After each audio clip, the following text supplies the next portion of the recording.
मेरे प्यारे भाइयों और बहनों, आज आप सब बहुत सौभाग्यशाली हैं, क्योंकि आज जो कथा आपके कानों में पड़ने जा रही है वह कोई साधारण कथा नहीं, बल्कि मनुष्य जीवन का सबसे गहरा रहस्य, सबसे बड़ा प्रश्न और सबसे अधिक छुपा हुआ सत्य है। मृत्यु के बाद आत्मा कहाँ जाती है? लोग जीवन भर शरीर को सजाते संवारते रहते हैं, घर संभालते रहते हैं, संबंधों को जोड़ते रहते हैं, लेकिन जिस आत्मा के भरोसे यह सब चल रहा है, उसी आत्मा के बारे में जानने की कोशिश नहीं करते। और जब जीवन का अंतिम क्षण आता है, जब आंखें बंद होने लगती हैं, सांस टूटने लगती है, नाड़ी धीमी पड़ती है, उस समय एहसास होता है कि जो कुछ भी था वह शरीर तक ही सीमित था, पर जो जा रहा है वह मैं हूँ, वह चेतना, वह आत्मा। और यही आत्मा उस मार्ग पर प्रवेश करती है जिसे शास्त्रों ने 84 शून्य योजन लंबा बताया है।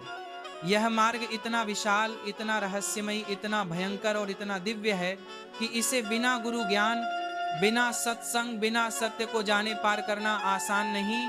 और आज मैं आपको उसी मार्ग की पूरी यात्रा बताऊंगा, जिससे आप समझ सकें कि जीवन में सत्कर्म क्यों आवश्यक हैं, पापों से बचना क्यों जरूरी है, और मनुष्य जन्म को व्यर्थ क्यों नहीं जाने देना चाहिए। मेरे भाई, मृत्यु का क्षण जिस दिन आता है, उस दिन दुनिया के सारे रिश्ते, सारे संबंध, सारे अधिकार, सारी संपत्ति, सब कुछ यही छोड़कर जाना पड़ता है। उस समय न माता साथ जाती है, न पिता, न पत्नी, न बच्चे, न धन, न घर, न कार, न नौकरी, न शोभा। सिर्फ एक चीज साथ जाती है, और वह कर्म। क्योंकि मृत्यु शरीर की होती है, आत्मा की नहीं। जब मृत्यु के समय प्राण बाहर निकलता है, तब एक क्षण के लिए आत्मा पूरे जीवन का चित्र देखती है। कौन कौन से कर्म किए, किसे दुख दिया, किसे ठेस पहुंचाई, किसके अधिकार छीन लिए, किससे प्रेम दिया, किसे सम्मान दिया, कहाँ दान किया, कहाँ पाप किया, किससे खुश किया, किससे रुलाया। एक एक दृश्य फिल्म की तरह प्राण निकलते समय दिखाई देता है। उस क्षण आत्मा समझ जाती है कि अब जो होने वाला है वह मेरे कर्मों का ही फल है। जैसे ही अंतिम सांस टूटती है, सामने काल के दूत खड़े होते हैं, जिन्हें यमदूत कहा जाता है। ये बहुत भयावह दृश्य होता है, क्योंकि सामान्य व्यक्ति उन्हें देख नहीं सकता, पर जिसकी सांस टूटती है उसकी चेतना उन दूतों को देख लेती है। जिन लोगों ने जीवन में सत्कर्म किए हैं, धर्म किया है, दान दिया है, सत्संग में बैठे हैं, उनके लिए दिव्य देवदूत भी आते हैं, जिनके शरीर से शांतिमयी रोशनी निकलती है। पर जिसने पाप किया, अत्याचार किए, निर्दोषों को दुख दिया, उसे भयंकर रूप वाले यमदूत दिखाई देते हैं, जिनके हाथों में फंदे होते हैं, लपटें होती हैं, और उनके स्वर इतने कठोर होते हैं कि आत्मा भय से कांप उठती है।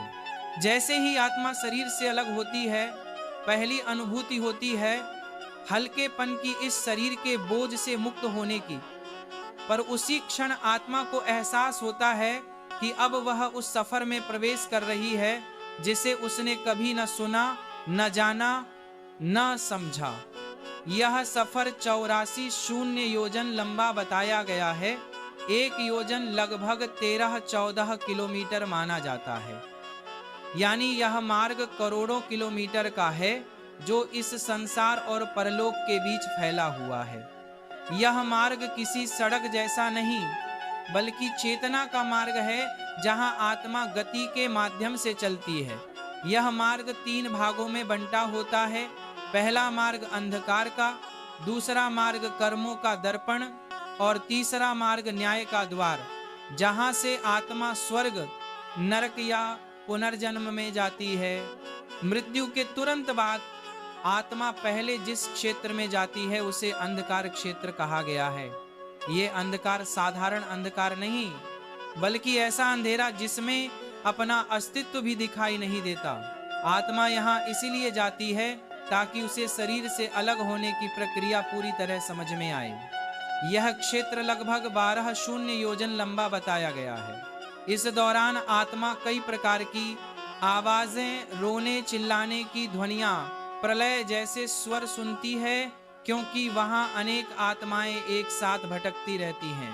सत्कर्मी आत्मा को यहाँ देवदूत मार्ग दिखाते हैं, जबकि पापी आत्मा को यमदूत घसीटते हुए ले जाते हैं।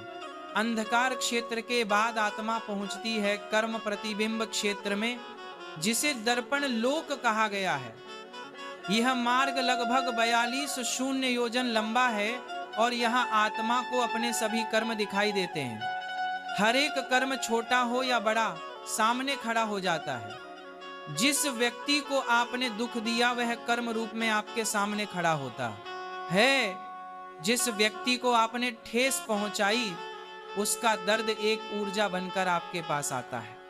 जिसको आपने प्रेम दिया, जिसके लिए आपने त्याग किया, वह उजाला बनकर आपका मार्ग प्रकाशित करता है।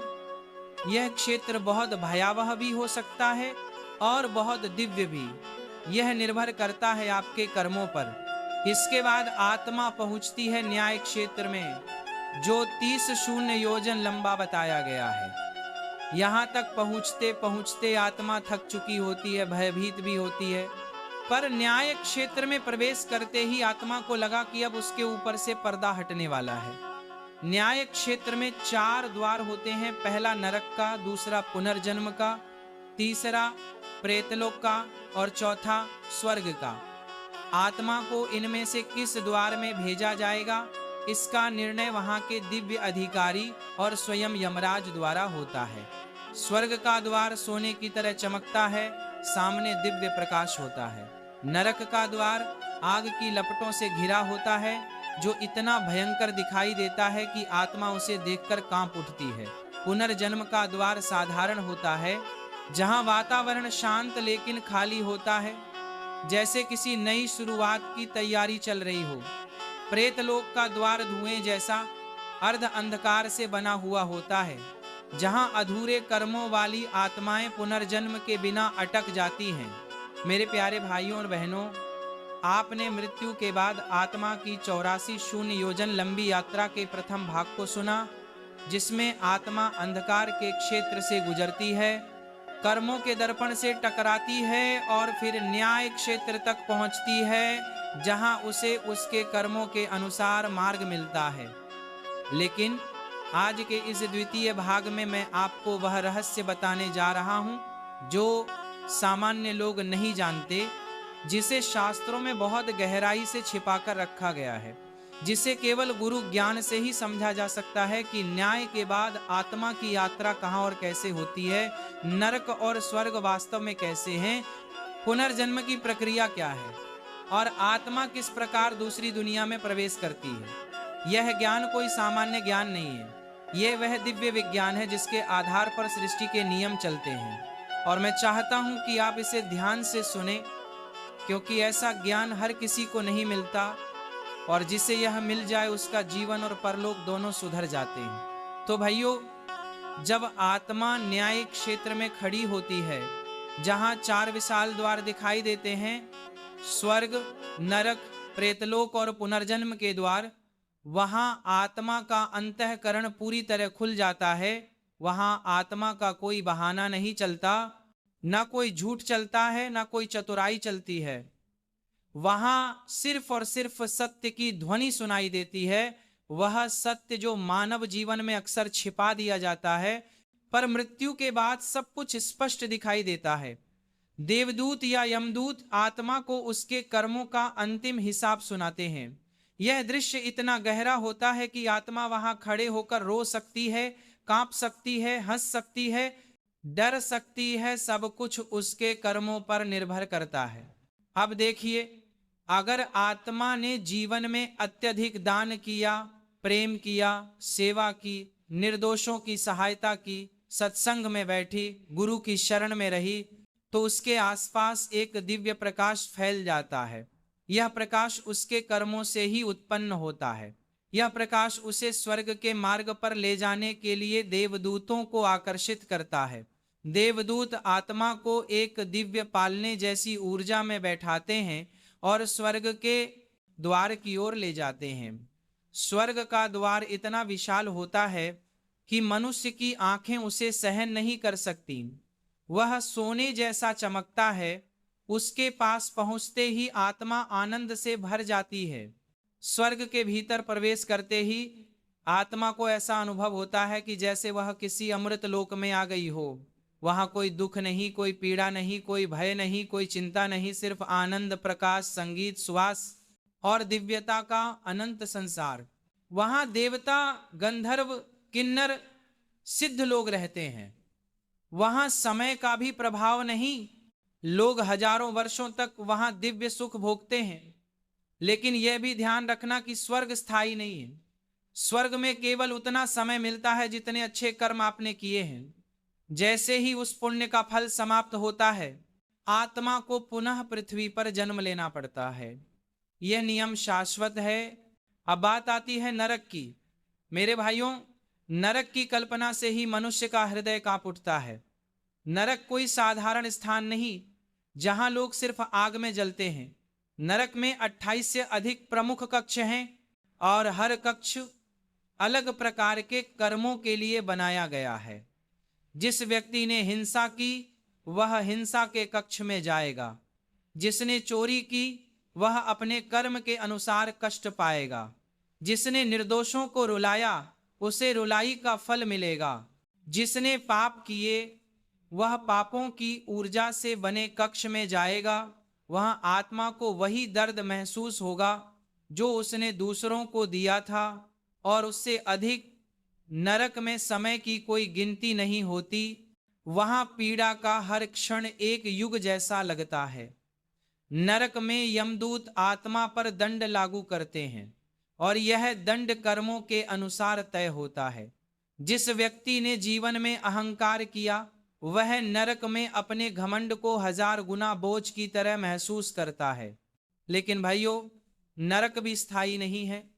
नरक में आत्मा उतना समय रहती है जितने पाप उसके द्वारा किए गए। जैसे ही पाप खत्म होते हैं, आत्मा को वहां से बाहर निकाल दिया जाता है और फिर वह पुनर्जन्म के द्वार की ओर बढ़ती है। अब आता है पुनर्जन्म का रहस्य।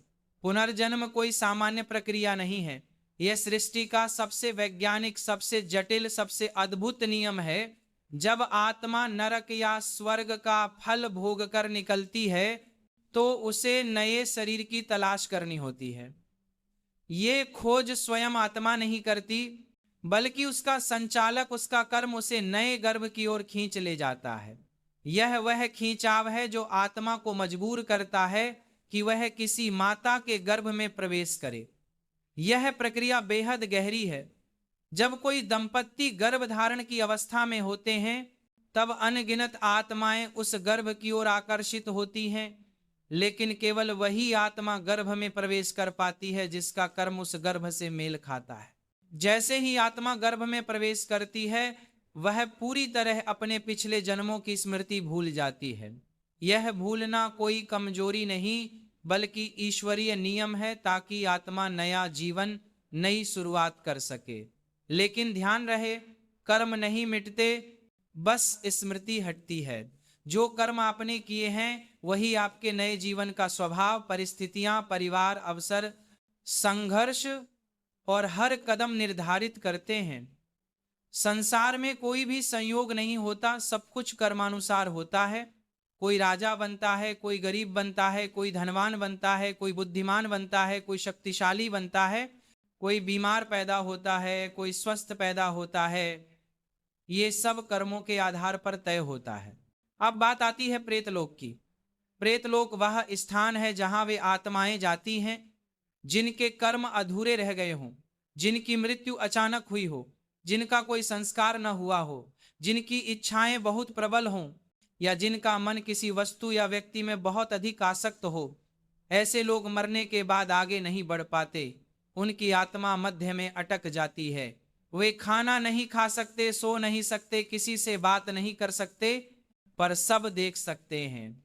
यह सबसे कष्टदायक अवस्था है।